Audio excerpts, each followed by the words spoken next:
ରାଗନ୍ତୁନି, ବେଶୀ ସମୟ ରହିବିନି। ଶ୍ରାବଣୀକି ଟିକେ ଡାକି ଦିଅନ୍ତୁ, ଏ ପେପରଟା ଦେଇ ଚାଲିଯିବି।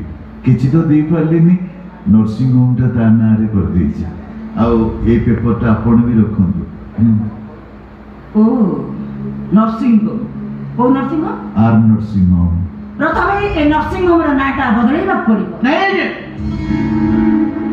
କାହିଁକି ନା ଆଠଟା ଏସି କେତେ କଣ? ନାଇଁ ଆଜ୍ଞା, ନର୍ସିଂ ହୋମଟା ଏବେଠୁ ଆପଣଙ୍କର। ବାହା ହେଲା ଏ ଘରର ବୋହୂ କିନ୍ତୁ ତମେ ତ କେତେ ସୁନ୍ଦର ମୁଦିଟାଏ ପିନ୍ଧିଛ, ଦେଖି ଦେଖି। ନାଇଁ ଆଜ୍ଞା, ସେଟା ମୁଁ ଦେଇପାରିବିନି। ଦେଇପାରିବନି? ଧରାଇଟା ନାଇଁ, ମୁଁ ଦଉଛି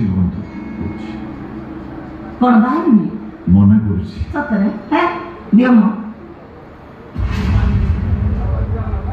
ଏଥିରେ ବି ଆର୍ ବଣିଆକୁ ଦେଇ ଆରଟା ବଦଳେଇ ଦେବେ। ମାରିଲେ କାହିଁକି? ମାରୁଛନ୍ତି କାହିଁକି? ନର୍ସିଂ ହୋମର ନାଁଟା ବଦଳେଇ ଦେଇକି ମିତିରେ ମାରିଥିବା ବଦଳେଇ ଦେବି। ହେଲେ ଛାତି ଭିତରେ ଯୋଉ ଆଠଟା ଲେଖା ଯାଇଛି, ଯୋଉଦିନ ନିଶ୍ୱାସଟା ବକ୍ରରେଖାରୁ ସରଳ ରେଖା ପାଲଟିଯିବ, ଯୋଉଦିନ ରକ୍ତର ତାପମାତ୍ରାଟା 98 ଡିଗ୍ରୀ ଫାରେନହାଇଟ୍ରୁ 0 ଡିଗ୍ରୀ ଫାରେନହାଇଟ୍ ହେଇଯିବ, ହୃଦୟର ଅନଲିମିଟେଡ୍ ଡିଜେ ସାଉଣ୍ଡଟା ସାଉଣ୍ଡଲେସ୍ ହେଇଯିବ, ସେଇଦିନ ଅଦୃଶ୍ୟଟା ଆଟାକ୍ ହେଇଯିବ। ସେ ସମୟ ଆଉ ବେଶୀ ଦିନ ନାହିଁ। କଣ ଭାବୁଛ ନିଜକୁ? ଇତିହାସରେ ଗୋଟେ ଅଧ୍ୟାୟ ହବ, କୋଉ ପାର୍କରେ ପ୍ରତିମୂର୍ତ୍ତି ହବ। ହାରିବାକୁ ତମେ ଏତେ ଭଲ ପାଅ? ପ୍ରେମିକ ପତଙ୍ଗ ମୁଁ ଭଲ ପାଏ ଜଳିବାକୁ, କିଏ କହେ ମୁଁ ପାଗଳ, କିଏ କହେ ଯାଯାବର, ହେଲେ ମୁଁ କହେ ସମସ୍ତଙ୍କୁ ପ୍ରେମିକ ତ ଖେଳେ ନାହିଁ ବାଜି ଜିତିବାକୁ।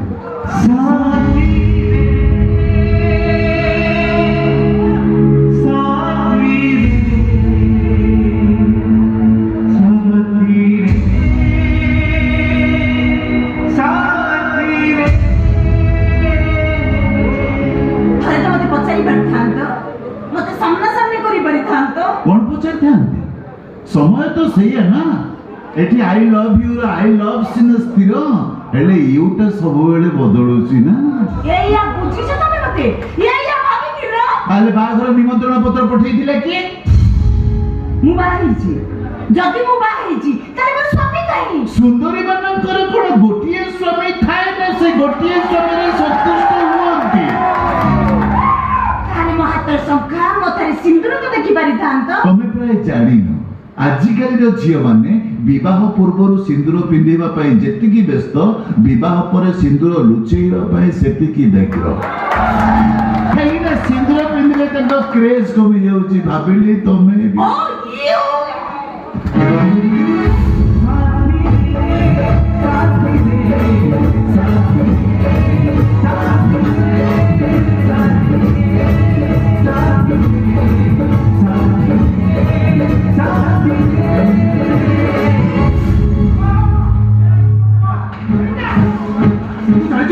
ମୋ ଭାଇ ଅଲରାଉଣ୍ଡର।